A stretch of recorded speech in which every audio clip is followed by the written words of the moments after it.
get into this flip over sew-in. My client's hair was so cute. I had to kind of take a few videos of it. I didn't do a really good job of getting the different views and stuff, so that's why I'm kind of talking it over with you guys. This is the flip over method. If I haven't said that before, this method has been around for years, okay? It's been around for so long. I have so many pictures with me doing the flip over method more than like 10 years ago. So this method has been around, and it's just so funny to see how the different styles are kind of resurfacing in different ways and in different looks. And so I just wanted to come on, and this is not like a tutorial or anything like that. I'm just kind of showing you guys how I did this on my client. So I'm starting out with her leave out. I left just a little bit out of her perimeter because she is going out of town with me. It is vacation season. I'm sure she's going to be getting in the water, and I want her hair to be protected, and I don't want her to have to worry about too much leave out. So I'm just leaving out a little bit.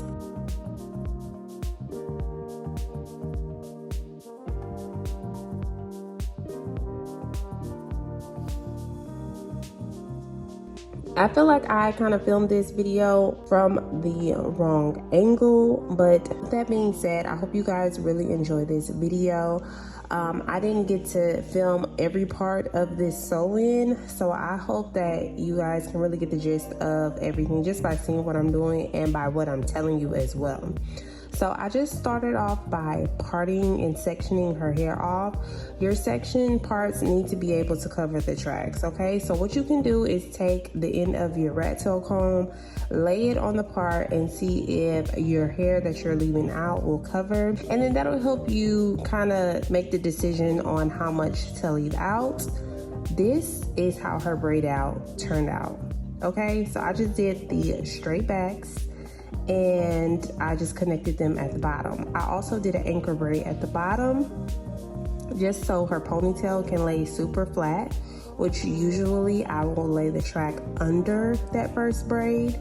But as you guys can see, her braid pattern looks really good. This is the braid pattern that I use for every type of flip over method. I take that back. I use a different braid pattern if your hair is super thin. This client doesn't have any issues with that, so I braided her braids with weave, okay? Just because I wanted her braids to have a sturdy foundation. I'm not going to be using a net because I know she's going to be going in the water, and I want her braids to be able to dry as quickly as possible. Because you know, sometimes when you get in the water and you don't really sit under a dryer, you can get that mildew smell, and that's not what we really want if you don't sit under the dryer. So I just braided her hair with weave just to create a sturdy foundation. I know the girls are familiar with Yummy extensions because they are everywhere, and I think they have a really good hair. So yeah, this is the, I don't know what type of curl this is that she got, but this curl really blends in with her natural curl pattern really well. So I'm just sewing in her hair on top of her braids. I am sewing in a U formation. So that's just, I'm bringing the track upwards and not just straight across, so that the hair can lay on the sides of her hair. Track placement is very important when you're doing a flip over method because basically you're creating the parts with how you sew in the hair. I hope this makes sense, y'all. It's very hard to explain, so that's why I'm explaining it and I'm showing you at the same time. So I'm just taking her tracks on the side of her hair all the way to the back to create like a letter U. And of course, when you get to the very top, you're going to start placing the tracks straight across and very close together in order to close the U up. This part I did not show for whatever reason. I didn't pick up the camera and show you guys exactly what I was doing, but this is basically how you do it. So it's the same concept. The only thing different is I highlighted the bundles.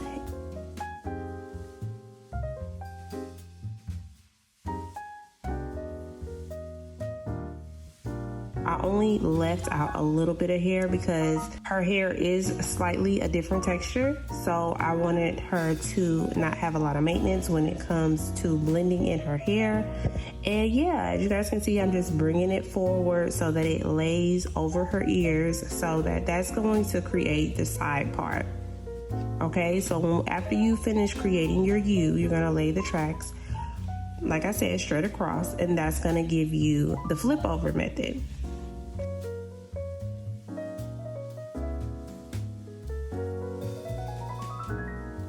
So this is how it looks when it's pulled up in a tight bun. Now this hair is wet and it hasn't been blow dried.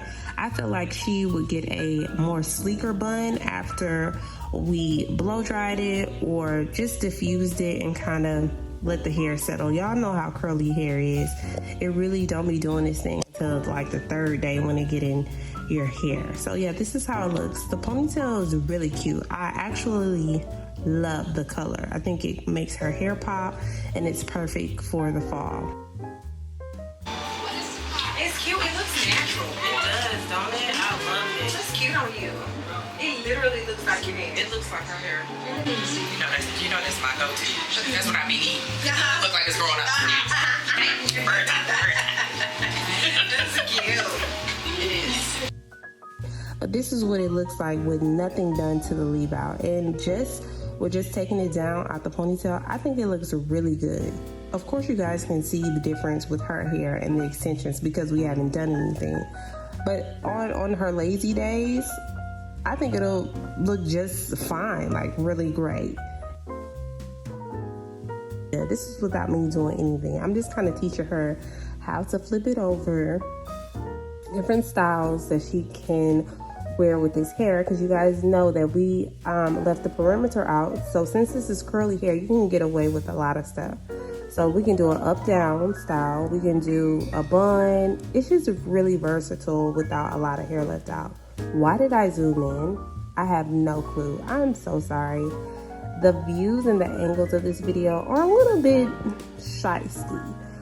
The most important part to me of a flip over method is going to be the cut, the shaping of the curly hair.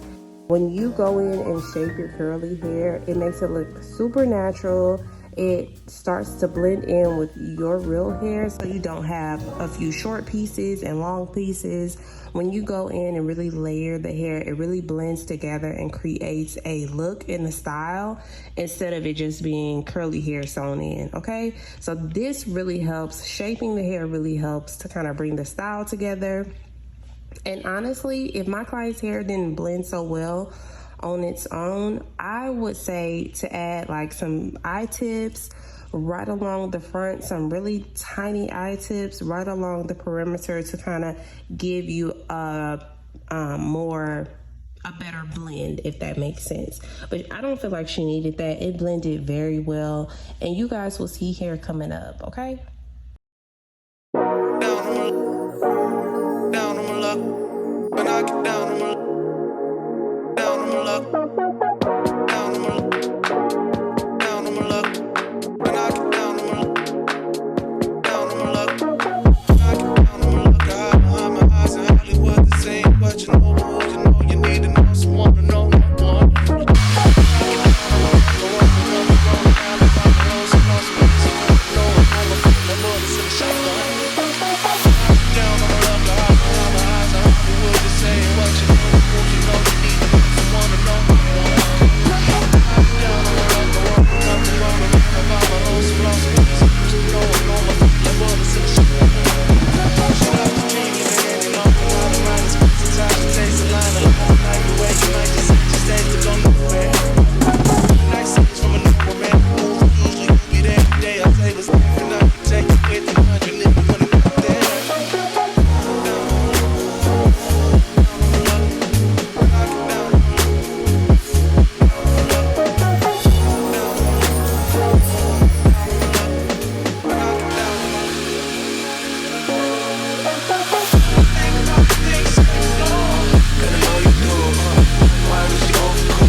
this is how we look at it. As you guys can see, it's already starting to come together as far as the frizz of the hair and defining the curl.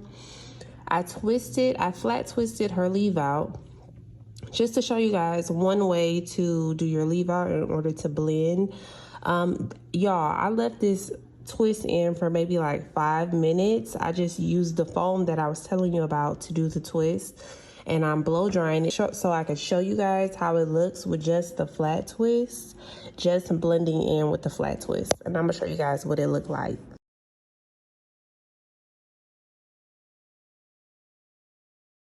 So with the flat twist being in her hair for about 5 minutes and me just using the blow dryer, I'm just showing you guys how quickly you can blend in your hair without heat. These are just like heatless curls in order to blend in with your bundles, okay? And this is what makes it a true protective style, in my opinion, because there's no heat. All you need is really edge control and foam. Honestly, foam, like what?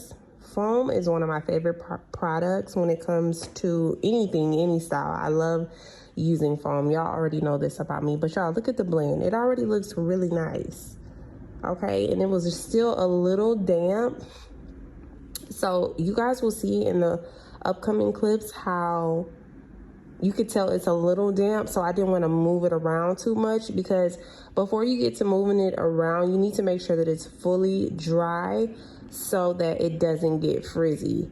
So after we diffuse and it's still a little damp, please don't run your hands through it because it will frizz up your hair really quickly. So you just want to make sure it's fully dry, and you don't have to sit under the dryer. This is something that you could do at nighttime, and you guys will see that I did do another way of twisting her hair, so you could do either or, whichever is easier for you. I know a lot of people don't know how to do the flat twist, so you could do the other method too.